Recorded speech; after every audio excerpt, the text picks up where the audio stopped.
It's really crazy. Yo, if you love scary movies, make some noise right now. Has anybody out there seen a scary movie franchise by the name of Saw?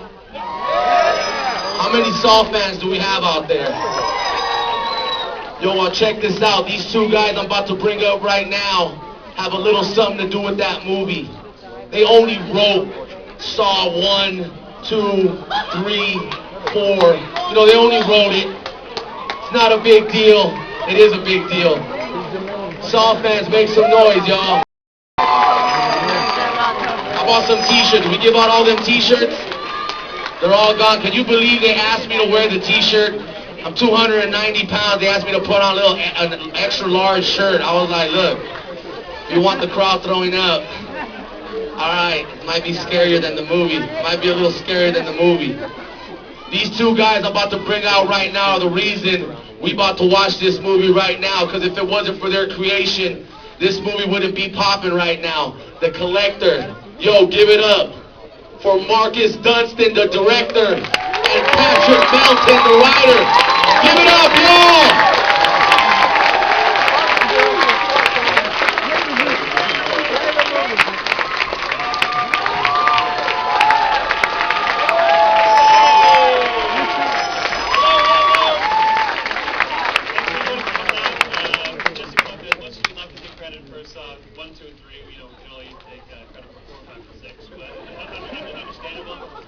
We can't hear you. Thank you all for coming out tonight. We're really proud of this movie. You know, this is the first movie that Marcus has directed that we've worked together.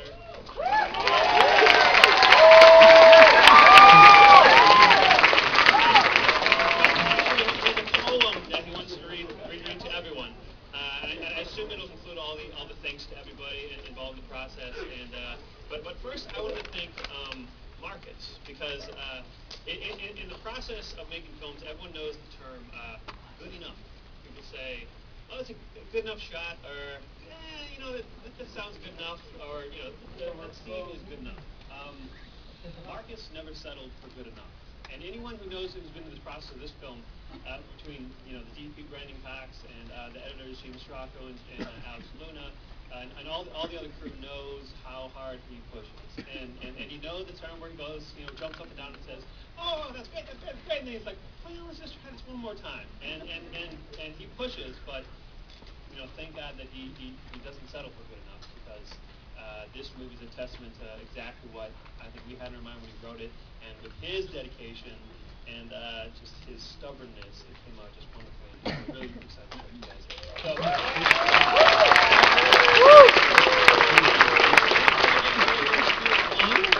Here's Marcus Dustan with his poem. Hello, everyone.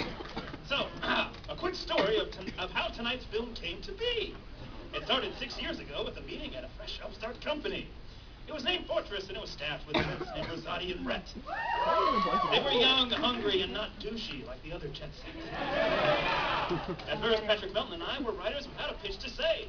Thank goodness inspiration struck Melton in the elevator ride along the way. Hey, how about that idea with the psycho and the thief? Ooh. Before I could react or even feel relief, Melton launched into that meeting with business savvy complete. He laid out demands before I'd even taken my seat. This is a hot idea. We don't work on spec. If you want to lock it up, you got to let Dustan direct. I quietly filled my pants, but didn't dare let Melton or anyone know. I just told my face to look confident with a, yeah, I just fucked glow. The deal was struck, and we began to stew our darkest ideas in a vast pot. In came Chris Lockhart and Julie Richardson to develop our characters and lives. We had too much fun, and this couldn't be a job, and what luck when the film was picked up by some brothers named Harvey and Bob.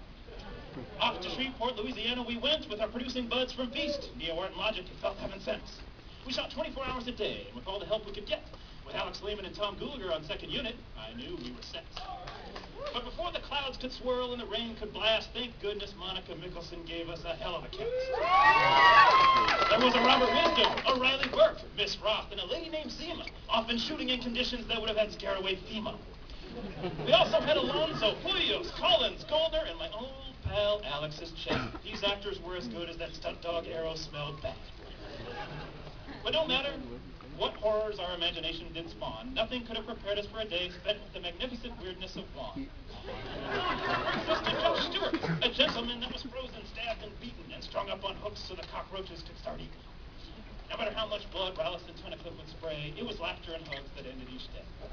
So after hero stunts and Hermano sets had each collided, 19 days had passed, and it was time for our little team once again to become divided. Back from the lab came stunning images from that young DOP, Brandon Cox. The editors agreed. They took rolls of footage and busted them into badass brutal rocks. And then came the challenge of creating music that would shake all viewers to the core. And who better than Jerome Dillon to create a skin-crawling score? And all those bubblegum soundtracks would be like Atari to our Sega, because we got Trish Holloway, Patient 113, and Nico frickin' Fagan!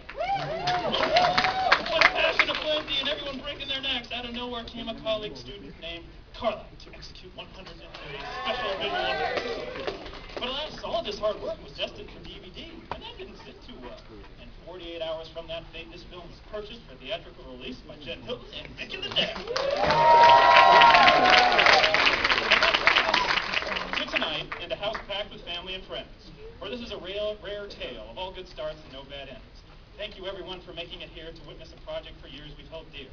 We've got lots of cursing, nudity, violence, and plenty to feel. So, courtesy of a University of Iowa friend and dear colleague, Patrick Melton, and from a deeply grateful and enthralled director, if you would dim the lights, please, we'd like to introduce you to the Collector.